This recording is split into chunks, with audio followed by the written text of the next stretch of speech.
আসসালামু আলাইকুম ওরহমতুল্লাহি বারাকাতুহু। সুপ্রিয় দর্শক মণ্ডলী, আশা করি আল্লাহ রাব্বিল আলামিনের অশেষ মেহেরবানি এবং তাঁর দয়ায় আপনারা সকলেই ভালো আছেন। একজন গভর্নরের বিরুদ্ধে হযরত ওমর রাদিয়াল্লাহু তাআলা আনহু এর নিকট 4টি বিষয়ে অভিযোগ। হেমস প্রদেশের অধিবাসীগণ একটি প্রতিনিধি দল পাঠিয়ে হযরত ওমর রাদিয়াল্লাহু তাআলা আনহু এর নিকট 4টি অভিযোগ করল।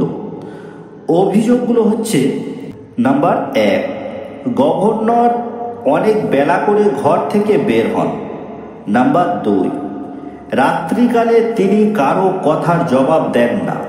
নাম্বার 3, মাসে একদিন তিনি আমাদের কারো সাথে দেখা করেন না। নাম্বার 4, 7 দিন বা 10 দিন পর তিনি এমন অবস্থায় উপনীত হন যেন মরে যাচ্ছে।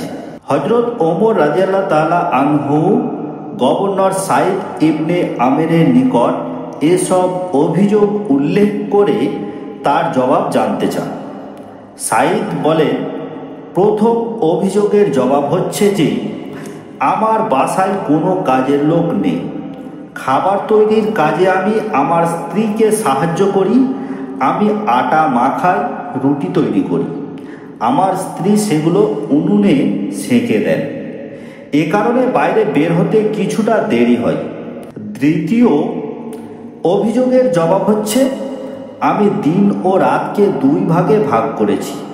দিন মানুষের সেবায় কাটাই, রাত্রি আল্লাহর ইবাদতে কাটাই। তৃতীয় অভিযোগের জবাব হচ্ছে, মাসে একবার আমি নিজের জামা কাপড় ধুই। 1 সেট পোশাক আমার ভেজা কাপড় শুকাতে সারা দিন লেগে যায়। এ কারণে বাইরে কারো সাথে দেখা করতে পারি না। আর চতুর্থ অভিযোগের জবাব হচ্ছে, আমার ইসলাম গ্রহণের আগে যখন আমি কাফের ছিলাম, সে সময় হযরত খোবায়েব রাদিয়াল্লাহু তাআলা আনহু এর উপর কাফেরদের অত্যাচার নির্যাতন আমি লক্ষ্য করেছি। খোবায়েবের গায়ের এক টুকরো গোশত কেটে কাফেরগণ বলছিল, তোমাকে এখনই ফাঁসিতে ঝোলানো হবে, তবে তুমি যদি মুহাম্মদকে আমাদের হাতে তুলে দিতে সাহায্য করো তবে তোমাকে মুক্তি দেওয়া হবে।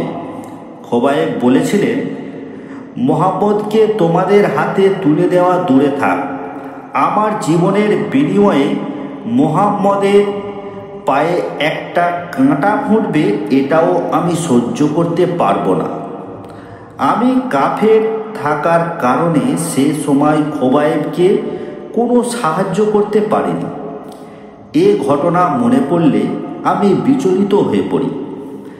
এই বিবরণ শোনার পর হযরত ওমর রাদিয়াল্লাহু তাআলা আনহু আল্লাহর শুকরিয়া আদায় করলেন এবং সাইদ ইবনে আমেরের সংসার খরচ নির্বাহের জন্য 1000 দিনার পাঠিয়ে দিলেন। সাইদ ইবনে আমেরের স্ত্রী সেই দিনার গ্রহণ না করে বললেন, আল্লাহ তাআলা আমাদের ভালো রেখেছে। ভিডিওটি লাইক, কমেন্ট, শেয়ার করবেন। চ্যানেলটিতে নতুন হয়ে থাকলে সাবস্ক্রাইব করে পাশে থাকা বেল আইকনটি বাজিয়ে দেবেন আরও নতুন নতুন ভিডিও দেখার জন্য। পুরো ভিডিওটি দেখার জন্য আপনাকে ধন্যবাদ। সুস্থ থাকুন, ভালো থাকুন।